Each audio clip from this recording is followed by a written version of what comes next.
All right, Josh Cooper, Let's bring us do in. this. Bring us home. Or not home, But we are. but we are. No, well, We're in the we're office. not. We're This is in our the home office. away from home. Home away from home, sadly enough. Yeah. No, not sad. It's not a bad place. This is a great place. It's a good place. Great place to come and work and grow We your have fun business. Yeah, absolutely.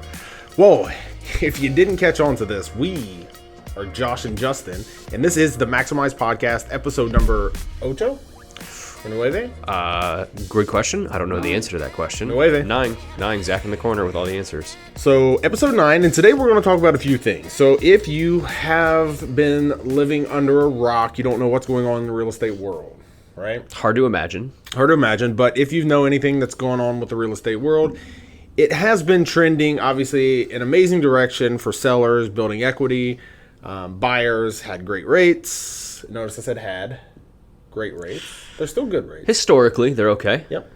And so really what we want to talk about today is kind of a shift between the way the market was to the way it is to where it's probably going here in the next couple years. Yeah. Fair? Potentially. Fair. Yeah. Fair. And maybe we start by giving a picture of maybe the way the market was in a good market that is not what people have seen for the past 12 months. Yeah. So you had an excellent year in 2018, but that year looked completely different than what the past 12 months have looked like in being an agent. Yes. So typically, those years, a really good house would sell if you did an excellent marketing job, you knew you had the right house, you marketed it well. What was like, I'm high-fiving myself for the days on the market? Less than 30 days. Yeah. Yeah. And that's potentially maybe negotiating if you're, again, really good, you're trying to figure out 2 offers. Yeah. Like 2 offers was the goal. Yeah. If you got more, at least in our neck of Yeah. the woods, if you got more, Yeah. you were really doing well with that property. That's fair. So then we transitioned to 2021. If you had 2 offers, you did something very, very wrong. Yeah. which is just not the same Yeah. to the current point. So I guess I'll just dish it off to you, knowing the answer myself, but to keep me from talking, is where did we go to get from 2018 to 2021? Well, there's been, like any market system in the entire world, obviously there are various factors that lead us to any ultimate outcome, right? So the number one thing I would say is, actually there are 2 things. So number one, we have been extremely underbuilt since 2008 came around, 2009 and 10. We've been extremely underbuilt across the United States.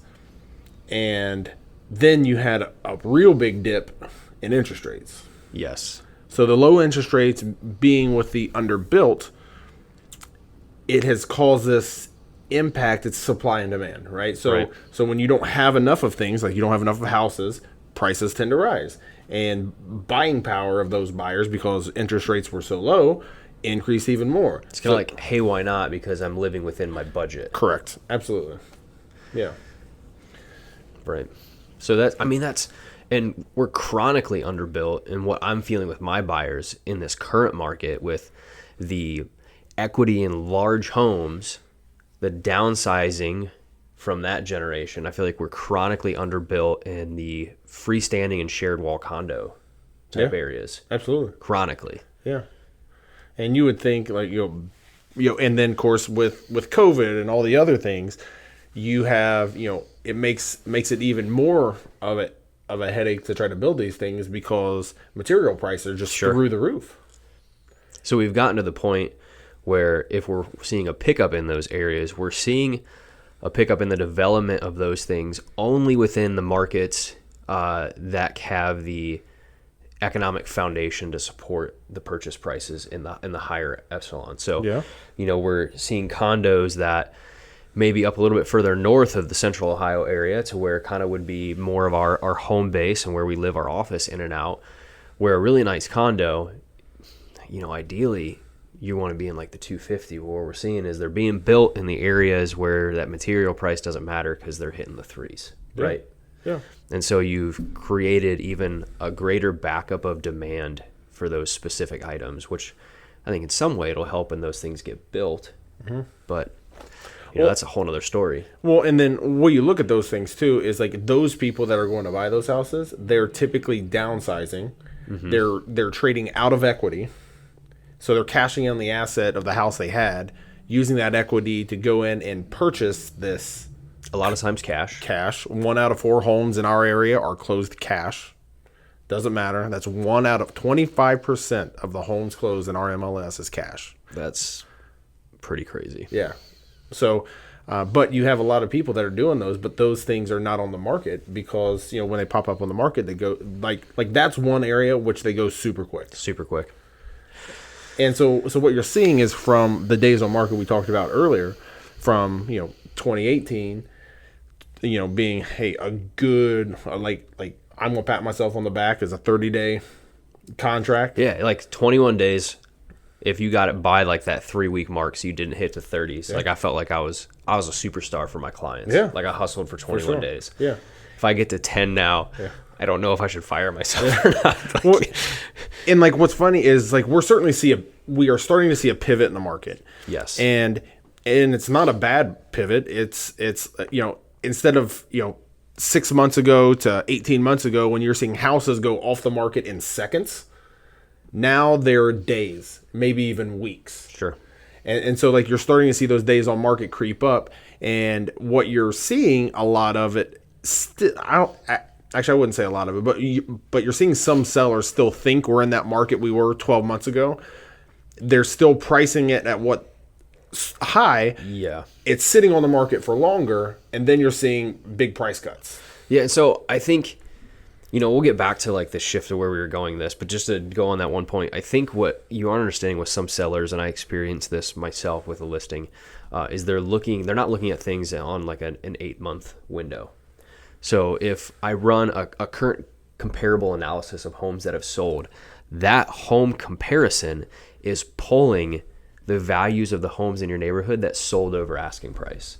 So now you've heard the story of every neighbor saying, I sold for 30 over, I sold for 30 over, I sold for, well, that's built into your comparable analysis. Like if you would have sold it 6 months ago, you would have gotten 30 over.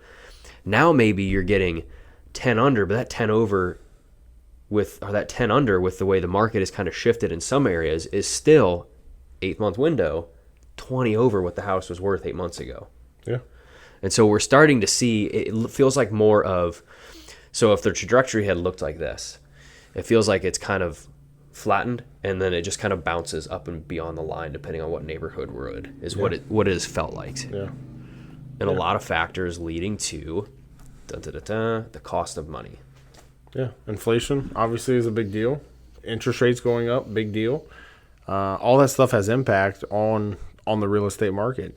And so, like what you're seeing, even let's say a 1 year, 2 year, 3 years, all the big real estate economists, by far the majority of them are saying, recession does not equal housing crisis. Just correct. Let's just put that out there. A recession does not equal a housing crisis.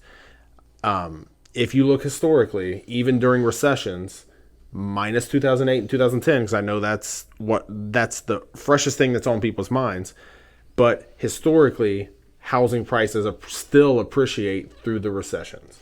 So and I think you have to look at 2008, 2009 with this. One of the biggest things that you've already mentioned for the price of homes right now is inventory. Mm-hmm. Well, in 2008 and 2009, that market crash, a lot of it was based on homes. So not only did the value of your paycheck go down and all those other things happen, but then inventory just got dumped into the market on foreclosures. Correct. And that is a large reason why we're underbuilt, because you have those investors that could pounce on foreclosures and short sales. They could buy up all these things instead of spending more time and more money building these new ones. So basically they just shift their business model to foreclosures and short sales as opposed to building new. Yeah. So they've heard us discuss, and they've watched several weeks ago, we had talked about bubble or not bubble. Well, I think it's important to look at bubble as like a collapse versus like, are we going to see a decline? Like we'll probably see a decline, but what does a decline look like? It probably looks like, hey, it's not a straight trajectory anymore, but it's going to have a settling place. Yeah. But our value is going to collapse totally down? Probably not. Yeah. They're probably going to stay still fairly high. I think what a lot of people are expecting is they're expecting, as interest rates rise, for the purchaser, what's a good way to put this? If I'm a buyer and I'm buying a $250,000 home, my monthly budget was based around an interest rate under 3%. Yep. If interest rates go to 8%, then my monthly budget goes way down.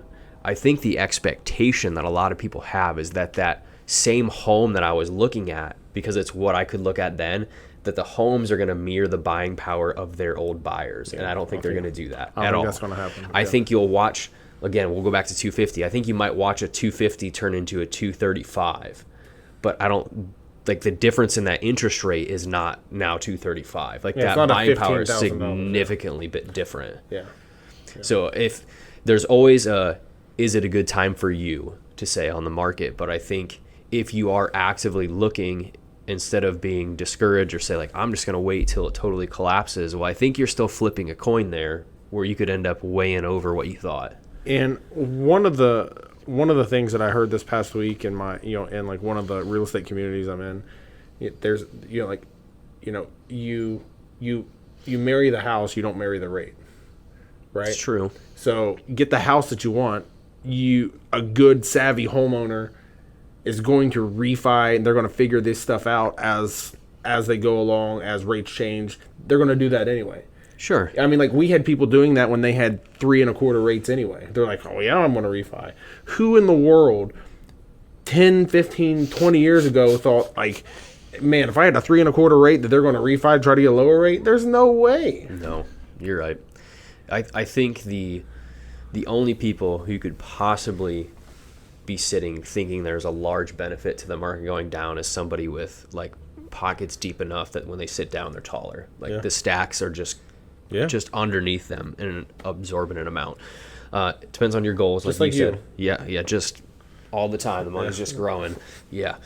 I talk about interest rates again. Like, those guys, like, if you're willing to buy it and your goal is short-term ownership, I can't coach you with the crystal ball, but if you're buying the home and you're marrying the home, you mentioned, like, you can always plan to do things differently in the future with that rate. Yeah, absolutely. If you want to buy it 10% and then try to sell it in 2 years, I don't know. Yeah. Who knows? You could win big. You could not win big. Yeah. I can't give you that financial advice. So what are some of the things that we're seeing different in real estate agent practices over the let's go back to 2018 versus a year ago versus now, and what we're going to see in the future? Okay, so let's talk first list price. If I knew that my house in 2018 was worth $250,000 and I knew that my seller wanted to walk away with at least $245,000, I might try to list it at $260,000, because in that market, something being listed slightly high was not a turnoff to buyers, because they knew from their position they were going to get some sort of negotiation out of it. Mm-hmm. So if I wasn't absurd in my listing price, they might come in and give me 15 less, and then we're all kind of on the same page. Where if I listed it for the value of what I thought the home was, buyers are going to try to win. I might get more offers, but if buyers try to win and they give me 10 under on that one, then I'm not where I need to be. Fast forward to 2021, I feel like I just put a price on it. Well, the thing is, like, everybody and their brother and their mother and their cousins and their kids and their dogs and cats, they all got real estate license because they thought it was so really, like, realistically, what you had to do is you just had to have a pulse and you could sell a house. You could sell it. Would you sell it for the amount of money it should sell for? Are you going to negotiate the deal properly if something happens in the middle of it? Probably not. But if you don't come across any bumps along the way whatsoever, you could have a license and sell your grandma's home just by putting a sign in the front yard. So what I like is when we're going forward, so basically it took the skill out of the things that, I'll say myself, the things that I have developed and I've critiqued over the years to get to the point, it basically took the skill out of what I do. Sure. And so it was basically, and so now going forward, you're going to see more of those skills and those structures kind of that we put in place, they're going to become more and more prevalent, and you're going to see, just like mortgage brokers, it's the same thing. Like everyone wanted to refi, it's like refi. But now when purchases are coming up, okay, so those are down, so you're going to see a lot of mortgage brokers get out of the business. You got to work that sphere a little differently. Yep, and really you're going to that excuse me, the 2-year license for real estate agents, like a lot of them are not doing it in production, like they're going to get out. Did you know, and this is a stat, I'm pretty sure I'm on the nose with it, that after the 2008 crash, 80% of agents did not renew licenses. It's amazing. 80%. Not like, hey, 50, not 30, like 80% didn't renew licenses. So, but what that tells me is the good ones stayed and the good ones made it. The good ones, I think there's two sides to that. I think the good ones knew what they were doing, and I think a good agent is also wise in everything they do in their business model, and so they were not dependent on like making sure they had a deal, 2 deals, 5 deals. Like they had already worked their life appropriately and understood the model of the market, and were probably diversified a little bit too. Yeah, I agree. And now, again, to your question, now what are we doing in this market? Well, now we're looking at the current home value, and maybe we're pricing it slightly under value in order to stir up some extra negotiations depending on where the property is listed. So we've gone on trend to price it high to try to get a buyer to negotiate low, pricing it at value to try to get multiple offers in, to pricing it at maybe slightly under to stir up some additional offers in areas that aren't quite as popular as some of the other ones. Because we've seen it happen on both sides. I've seen it now where I have to make a price cut in order to stir in multiple offers. I've seen it where I didn't think that would happen, and I priced it at value, and I got multiple offers within like 12 hours. Yeah. Well, just like the one you did, like the big one you did. Yeah. Like that was A little surprising. Yeah. That was very surprising that we didn't get that price, but then, you dropped the price and you got far more than when the conversation started with that seller 6-8 months ago. I know that the value I ran on her property in that moment was probably $50,000 less than what she just sold it for. Does it feel the same way when your neighbors say they get over asking price? No, but you also had one of the more expensive houses in the neighborhood.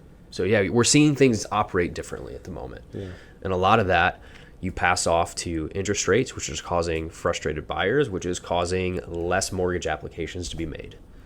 Yeah, and so a lot of things, this is probably a hill that I'll die on. But, so many people said that, there's not enough houses out there. There's not enough houses out there. And I know a lot of our buyers agents, they really felt like there weren't enough houses out there. But the issue was, in 2021, more houses closed than ever. Which is crazy to think about. So you had that demand was just way outpaced what the market could bear. So that demand is now pulling back a little bit. Sure. And I think more houses are sold, but more houses are needed. So we are on a line where the industry was lower, but you're right. Like it's sold and sold. So I actually didn't realize that it sold and outpaced other years. Yep. Record year. It wouldn't have felt like that running around with all those buyers. I tell you, it didn't feel like that for me. With your hair on fire and doing all that fun stuff. I wish the hair was the only thing burning. Yeah. I was running so fast house to house, I'm pretty sure my inner thighs were catching fire. Yeah. Well, I'm glad you went that route. So, you got anything else? Nope. We should probably end on that. That's a high note. Absolutely. Well, thank you again. Thank you so much for joining us again for the Maximize Podcast. I'm Josh. This guy's Justin. I wanted to say my own name, Josh. I'm sorry. I'm Josh, and this is... I'm Justin. Thanks for joining us. See you.